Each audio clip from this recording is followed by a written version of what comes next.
What's up, everybody? Welcome back to part 2 of the all-American wiring systems for my 1967 Ford Mustang Coupe. So in the last video, what we ended up doing was I ended up mounting the fuse box on the firewall. I ended up mounting the relays onto the, I think it was what, the steering column support bracket. I'm sorry, the windshield washer support bracket. As well, I actually kind of ran all the wires to where they need to be at. Kind of use this split loom to actually wrap them up. If you haven't seen that video, I suggest you kind of go back. I went over a few things that I actually recommend you guys using, like the Tessa tape and the split loom and stuff like that, just to kind of make your work look a little bit cleaner. More of a suggestion than a necessity.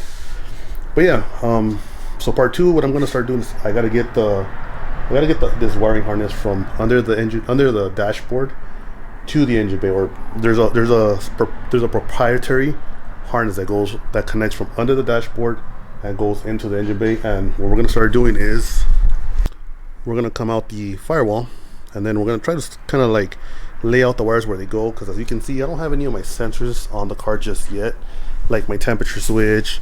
I do want to run EFI on the car, that's why I just haven't taken off the lifting plate just yet, but I do want to run an EFI. I do have a MSD distributor for the car, I believe. If not, it's going to be for one of my Chevy cars, so I might need to get a distributor for this as well. But as you can see, no sensors are on the car or anything like that. So we are going to come out of this hole here, coming out of loom back over here, and I'm going to kind of try to route everything in these areas, and then maybe zip tie it or something to kind of get the split loom to make everything look a lot cleaner.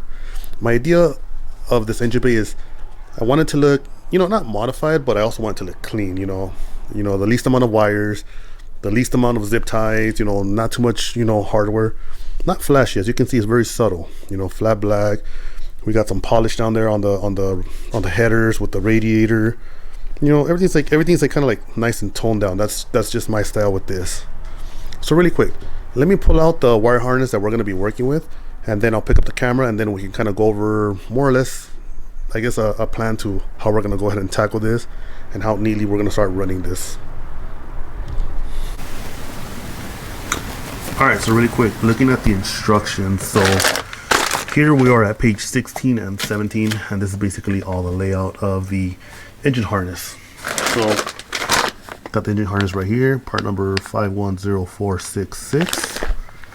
So we're going to use that. And also it's telling me that I need to install the grommet.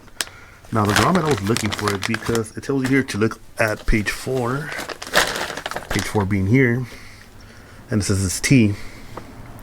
So all of this is basically located on part number 510055. I couldn't find it. What I did find it was on bag 510881. So just really quick, you guys might have to hunt for this stuff inside some of the bags that are inside. Now it says that there are 4 different grommets here, and they are not even labeled. I believe they're not labeled. Let me pop them on this back really quick.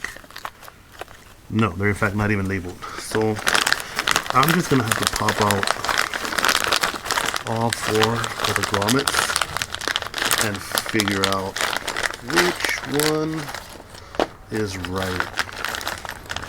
Alright guys, this whole grommet situation has been kicking my ass for the last 30 to 45 minutes. So really quick, I want to give you guys basically what I came up with, and hopefully that's the way it goes.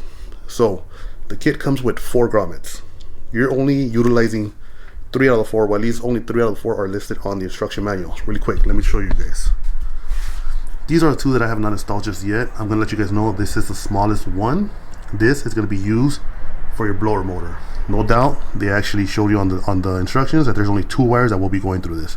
This one will be set aside because I'm not going to use it, because I will go with an aftermarket air conditioning kit from, I don't know which company just yet, but just know that I'm not going to use this one, so set that aside. This one here. This one, it's kind of an odd one because the outside diameter is the same as the one that I installed up there.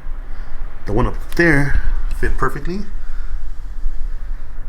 The hole small. So wires that are coming out of there are going to be for your neutral safety switch and your backup light. So about 4 cables, 3 to 4 cables, which makes sense why the hole is so small. Now you get to over here, I also installed the 4th grommet that was in the kit, right? So really quick, I just want to show you guys on the firewall, what are these holes for? Top one, from my understanding, is for the windshield washer fluid. So this one had a manual pump in the inside that you would pump, and then water would spray up here into the windshield. Not going to be used, that's going to be capped off. That second one, based off the information that I saw online, that is for the wire harness that comes into the engine bay, into the headlights and all that stuff. The third hole down there, that is going to be used for the speedometer cable that comes from the transmission to your gauges. The fourth one, that is your clutch. So assuming this is all correct, you should be able to pass your engine bay wires through that hole, as well as your headlight, radiator, your whole entire front end wire harness should pass through that hole. If you guys are going to be running these through a painted engine bay like I have now, cut your ends a little bit. That way the cables are not scratching up your paint, okay? What I'm doing here is just fishing these cables with a grommet.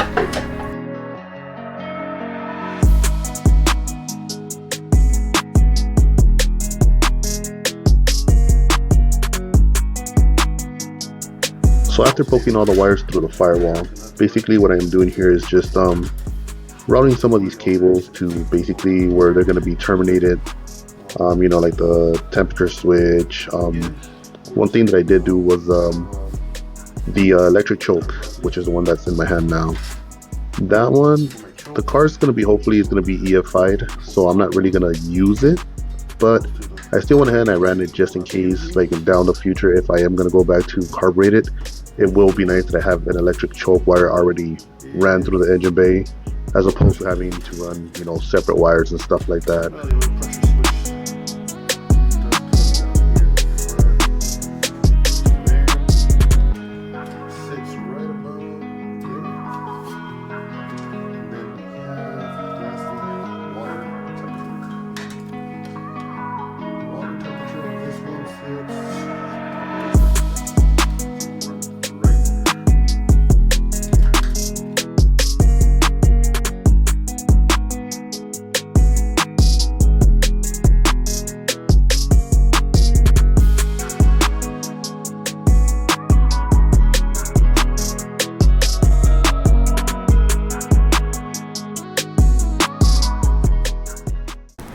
This is the next stuff that I'm going to be using, which is a split loom. I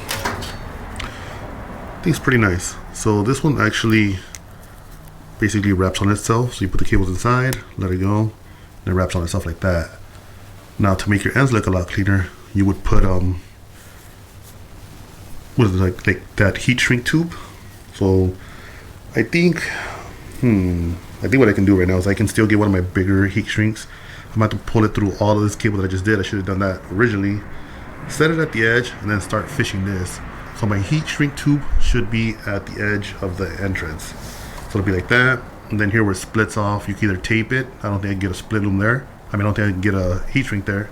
Unless you do one there, and then tape it at the end, which then it'll look too bulky. I think running this with a Tesla tape, it is hidden all the way in the back so you won't really see it. But that's what I'm going to go with.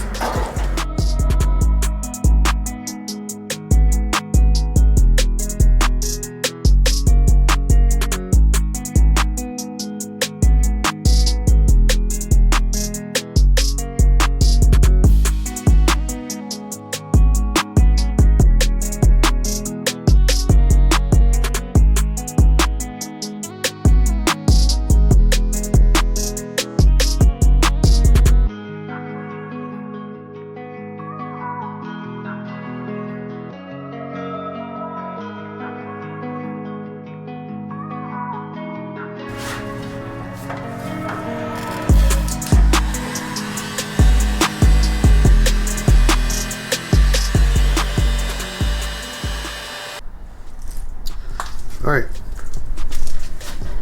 and that is, come on, focus, there we go. That is the end product right there. So let's see if I can find something to maybe like bolt it down like this or something like that. Maybe I can use these studs or something, maybe one there and one there. Yeah, maybe like some brackets, just kind of hold it off to the side.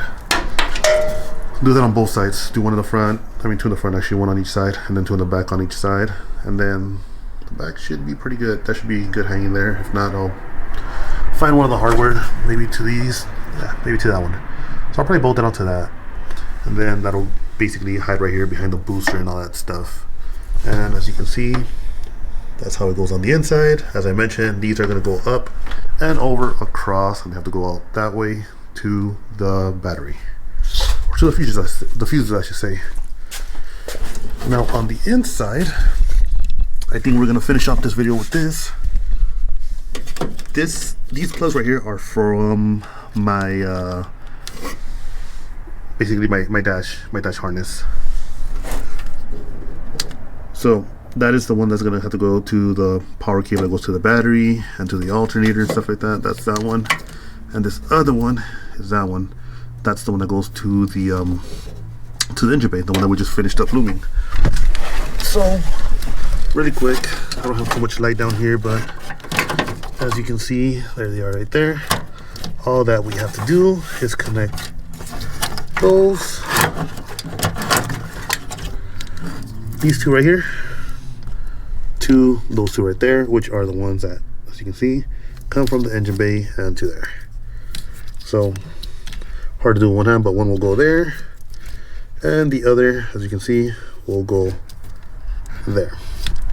I think that's as far as we're gonna get with today's video, just because I still need to figure out what I'm gonna do with these two cables. I need to figure out whether I'm gonna route it. And another thing is, this panel, I actually replaced it before I painted the engine bay.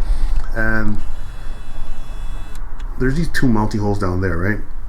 Right in the middle, there's supposed to be a hole for the drain. Basically, like, let's say like if the battery starts leaking acid or whatever, there's supposed to be a drain there. And for whatever reason, when I put the battery tray, it doesn't sit flat. It kind of like rocks a little bit because there is like a funnel to it. So I still got to drill a hole there. So after I drill a hole there, I can mount that up, and then what I can do is I can start figuring out where exactly I'm gonna mount the fuses. I'm not sure if I'm gonna mount them in this area, maybe down there hidden, or maybe in this area, because I'm pretty sure there's not gonna be anything here. So I might mount my starter relay here and my fuses, and maybe 3D print like a cover or something to make it look a little bit nice. And then I can continue with my wiring, which would be cool because then I won't have as many wires going there, and I just don't like the look of a starter relay with a bunch of wires on it. So really quick, just want to thank you guys for tuning in to today's video. Again, this is episode 2. Everything that I used in the video will be linked down below in the description box below. If you guys have any questions, or you guys think I did anything wrong, or you guys think I'm plain stupid and don't know what the hell I'm doing, because I really don't. This is my first time wiring all this up. Leave it down below in the description. I mean, I'm happy to talk about it, man. So like always, comment, like, subscribe, all that good stuff, or don't. I don't care. Like always, catch you on the next one. Peace.